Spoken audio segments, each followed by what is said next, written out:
You know we're getting a wheel in the air. Wheel in the air with nothing in it. However, the way that the structure of the car is built, kind of gather a little bit closer. Also get some views from behind as well.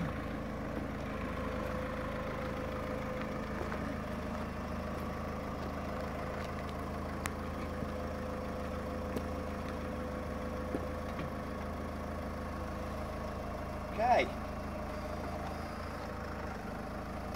Secure the vehicle, unlock the doors.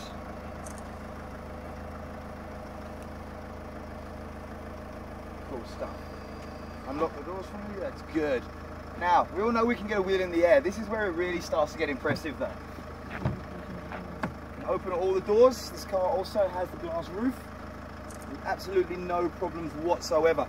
If you come and take a little step around this way, you can actually see the monocoque design, the way the car is built. And it was designed and built without the doors needing to be a load-bearing member. There's no stress whatsoever going through the doors, through the roof, through the boot, any of this. Very, very little, if any, flex. Okay, so monocoque, of course, means a French word, means one piece or single piece. And that's the whole idea behind it. And this is good for a variety of reasons. First of all, safety.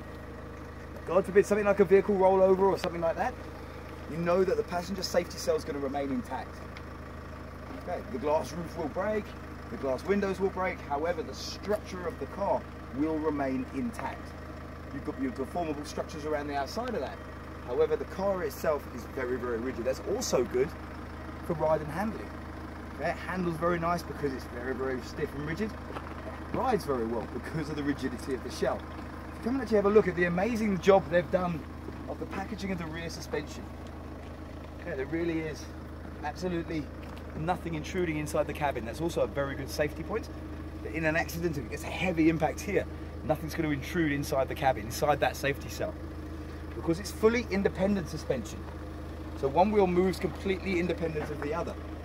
Okay, so you actually have a look, see at the bottom here, you can see they've even gone to reduce what we call unsprung mass. Obviously, as a wheel goes up and down, it's got a lot of inertia behind it. It goes over a bump. The spring and the damper have to control that wheel moving up, and then it has to control it as it moves down. And the lighter you can make all of that, the better it will be. You'll see they've even gone for hollow wishbones here, all hollow to keep that weight down as much as you can. Okay, so it's very, very good.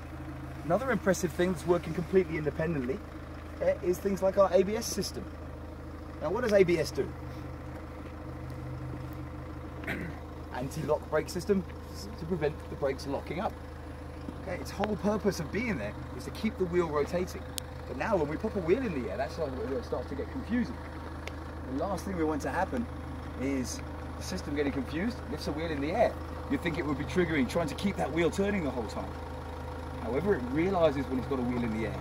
It has load sensors on each swing arm, so it actually knows exactly where its wheels are the whole time. I'll close the doors, and as the vehicle comes down now, if you can stay on standing where you are, you'll see no jiggling the doors to get it closed. Okay, slowly forwards for me. As the vehicle comes forwards, you'll see it pretty much remains dead still. It's not confused at all, but it's still got ABS working on all the other three wheels. And you'll see as this wheel comes into the air now with this transfer, the same thing. So it immediately realizes if the wheel's in the air, it's not panicking. It doesn't kick back under the driver's foot and try to keep all the wheels turning.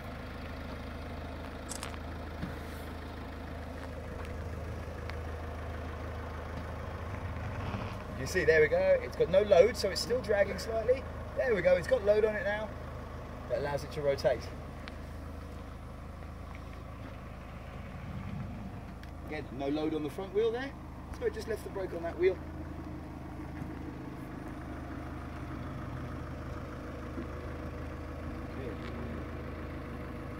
Excellent, thank you, Stu.